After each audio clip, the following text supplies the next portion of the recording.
Last week, my company ComSoar had a launch. We called it the House of Authentic Connections to formally announce our new direction. Within that, I had to create a video that told our brand story within about 3 minutes, so here's how I did it. Before I get started, my name is Reina. I'm a video editor in the B2B space, so if you want to learn about any of those things, make sure you hit subscribe. The first thing started way before any editing or filming or anything like that. What I wanted to do was create real moments. As a team, there's a lot of banter on the team, a lot of jokes and things like that that are very unserious.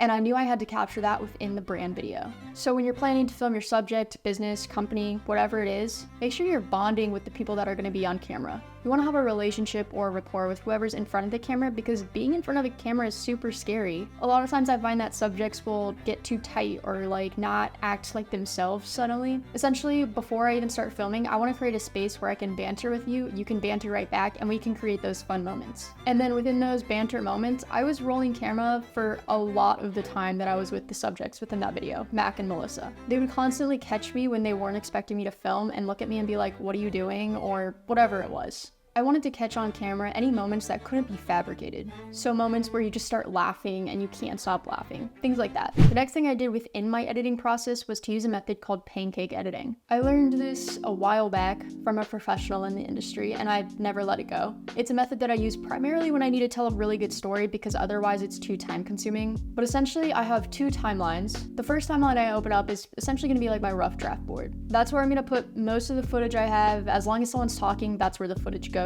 Then from there, I'm gonna label everything a different color. In this one, I just labeled it as Mac, Melissa, or both. That was who's talking, because I didn't want too much of Mac talking, I didn't want too much of Melissa talking, and I didn't want too much of them both talking. Other people might categorize instead of Mac, Melissa, both, they might categorize it as this talks about the product, this talks about our mission, etc. From there, I cut down as much as I can and I find key quotes to use.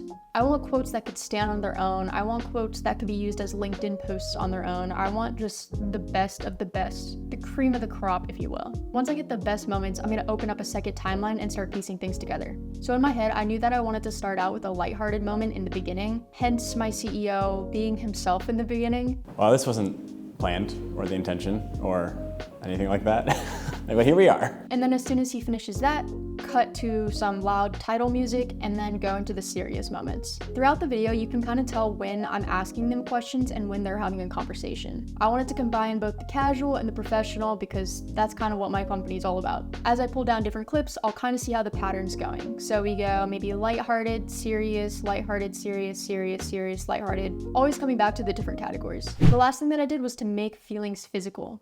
Now, what does that even mean? I wanted the viewer to feel what I was feeling as I was standing behind the camera. So I knew that I had the elements of playfulness, being unserious, but also we're a company and we need to have that level of professionalism within our work. The things that I did are very tiny, but I think made a world of a difference. One thing I didn't do is I didn't put graphics on the entire video except for the title screens.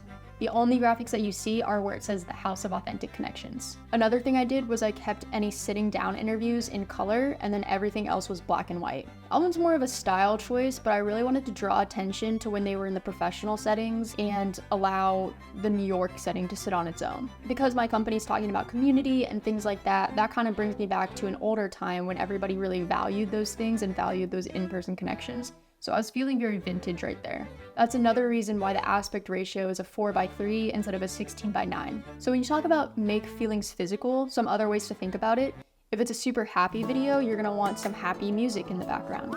Or you're gonna want to color correct in a way that's more bright rather than gloomy.